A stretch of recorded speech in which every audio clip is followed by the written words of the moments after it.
Now, among those sustained, as you've noted, is my 63-year-old son. I make it clear that I did not advance his name. That was done by others whose right it was to do so. I feel extremely sensitive about the matter of nepotism. As the lawyers say, I recused myself from participating. However, I believe he's worthy and qualified in every respect. In the first place, he had a great and wonderful mother. I wish I could recommend his father.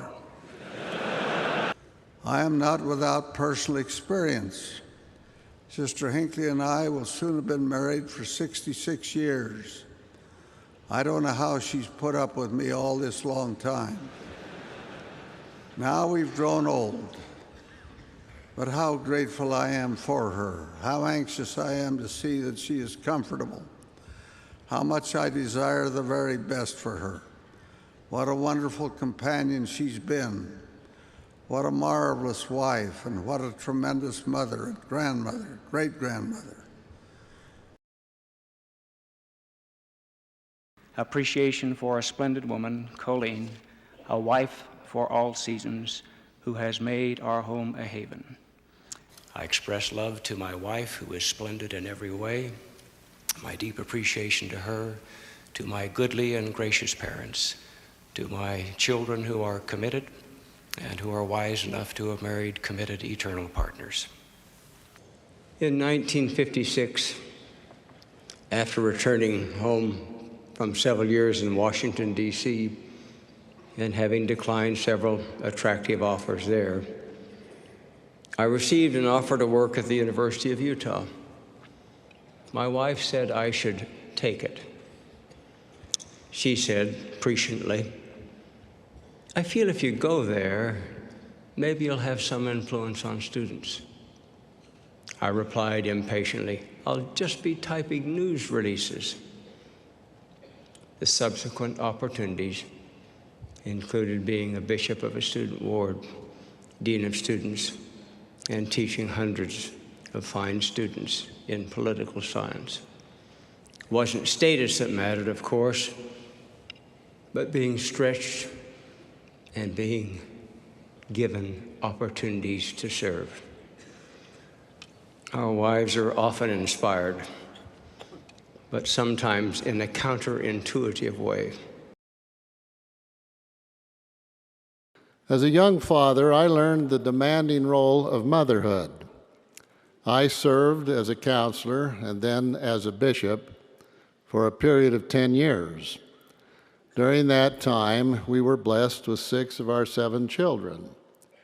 Barbara was often worn out by the time I got home Sunday evening.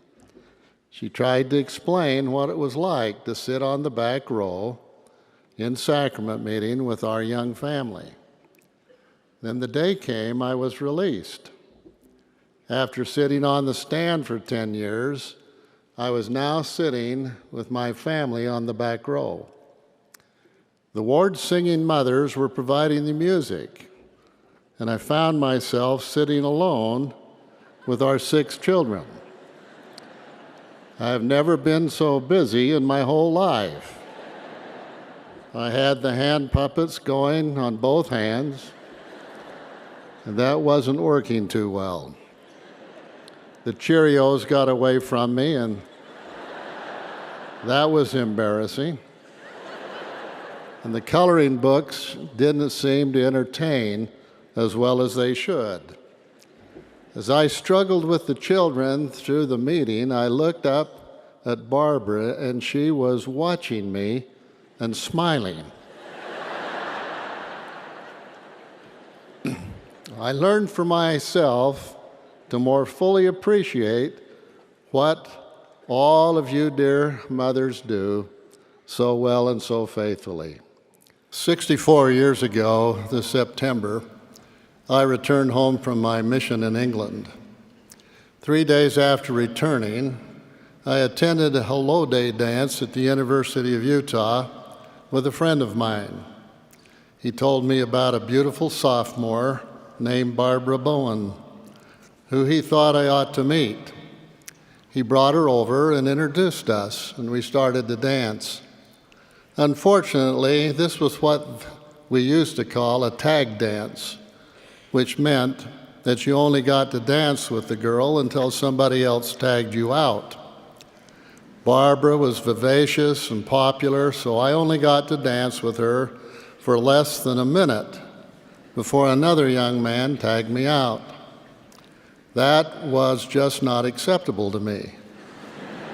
Having learned the importance of follow-up on my mission, I got her telephone number and called her the very next day to ask her out. But she was busy with school and social commitments. Thankfully, my mission taught me to be persistent, even in the face of discouragement. And I was eventually able to make a date, and that date led to others. Somehow, during those dates, I was able to convince her that I was the only true and living returned missionary, at least as far as she should be concerned. Now, 64 years later, there are 7 children, many grandchildren and great-grandchildren, who stand as evidence of the significant truth that no matter how good your message is, you may not get a chance to deliver it without consistent, persistent follow-up. With all my heart, I want to thank Ruth Wright Faust for letting me share her life with me and giving me the hope that we can share eternity together. She is more than a wife and a sweetheart because she has become part of my very being. With all my heart, I want my children to know that I cannot succeed in this calling unless I also succeed as their father, and that they will always be paramount in my life. I would just like to make 3 pledges. First of all, to my dear wife, who I love, sustain, and support. If she continues to support me the way she has in the last 25 years, I know I cannot fail any assignment.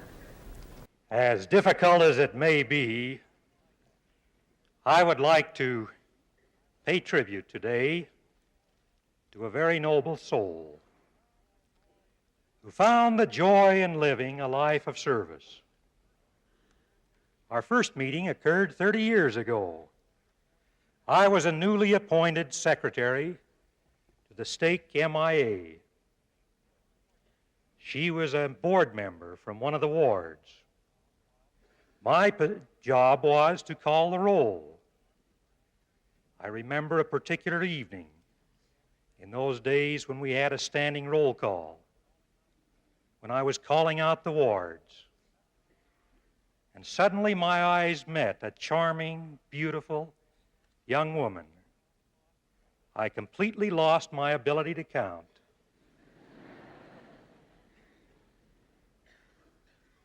I confess to the church historian today that those records that are in the archives of the church are not true for that particular meeting.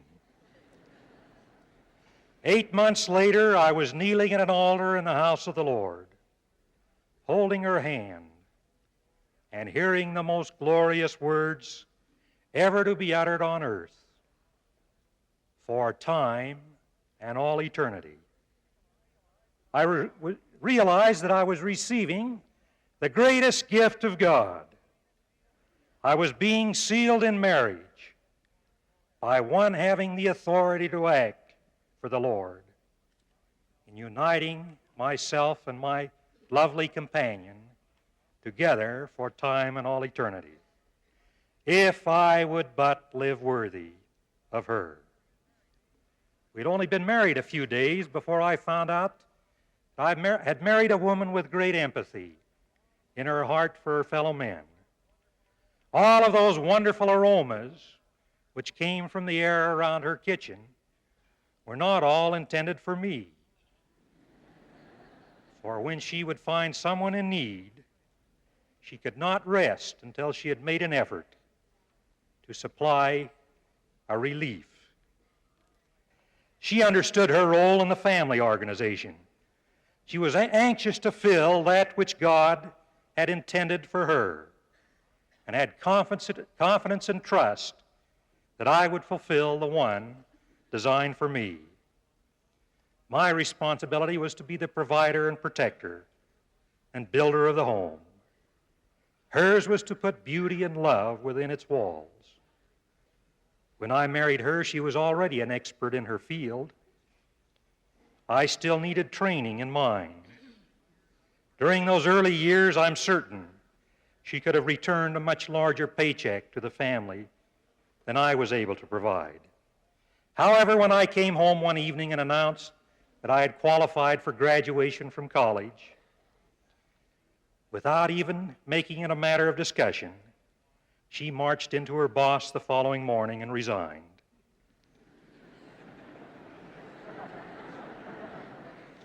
Homemaking to her was the greatest of all occupations. Being a mother was the noblest of all calls. Her love and attention and concern for her children was so evident in our homes. To my beloved wife, Elisa, she is similar, I'm sure, to Rebecca of old. And if she were one of the pioneers, even coming from perhaps New York City with a handcart, she would probably be the first to arrive. She has never put a feather in my way for church service, and she has reared our children in truth and righteousness. My beloved Elisa, my companion and wife, whom I love and revere, is one of the most noble of our Heavenly Father's handmaidens. She has sustained me with an unfailing devotion. Her character is similar to Rebecca of old and her grandmothers, who were pioneers. She is a positive, stoic person full of faith and possesses a love of the gospel that has been an inspiration to me. I pay tribute to her mother and father for having reared her. May I share with you 2 lessons in provident living that can help each of us. These lessons, along with many other important lessons of my life, were taught to me by my wife and my eternal companion. These lessons were learned at different times in our marriage, both on occasions when I wanted to buy her a special gift. The first lesson was learned when we were newly wedded and had very little money. I was in the Air Force, and we had missed Christmas together. I was on assignment overseas. When I got home, I saw a beautiful dress in a store window and suggested to my wife that if she liked it, we would buy it. Mary went into the dressing room of the store. After a moment, the sales clerk came out, rushed by me, returned the dress to its place in the store window. As we left the store, I said, "What happened?" And I asked Mary, and she replied, "It was a beautiful dress, but we can't afford it." Those words went straight to my heart. I have learned that the 3 most loving words are, "I love you," and the 4 most caring words for those we love are, "We can't afford it." The second lesson was learned several years later. When we were financially secure, our wedding anniversary was approaching, and I wanted to buy Mary a fancy coat to show my love and appreciation for her many happy years together with us. When I asked what she thought of the coat I had in mind, she replied with words that again penetrated my heart and mind. Where would I wear it, she sweetly said. At the time, she was a Ward Relief Society president, helping to minister to needy families. Then she taught me an unforgettable lesson. She looked me in the eyes and sweetly asked, "Are you buying this for me or for you?" In other words, she was asking, is the purpose of this gift to show your love for me, or to show me that you're a great provider, or to prove something to the world? I pondered her question and realized I was thinking less about her and our family and more about me. After that, we had a serious, life-changing discussion about provident living, and both of us agreed that our money would be better spent in paying down our home mortgage and adding to our children's education fund. These two lessons are the essence of provident living. Gratitude to a beloved, cherished companion and wife, and to our lovely children. Janine has ever been a model of pure testimony, love, and devotion. She is a tower of strength to me. My precious wife, Janine, loved the Book of Mormon. In her youth as a teenager, it became the foundation of her life. It was a source of testimony and teaching during her full-time missionary service in the Northwest, United States. When we served in the mission field in Cordoba, she strongly encouraged the use of the Book of Mormon in our proselyting efforts.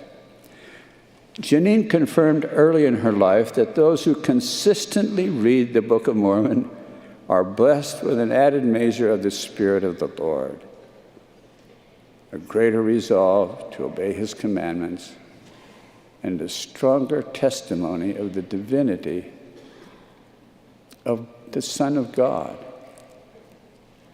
For I don't know how many years, as the end of the year approached, I would see her sitting quietly,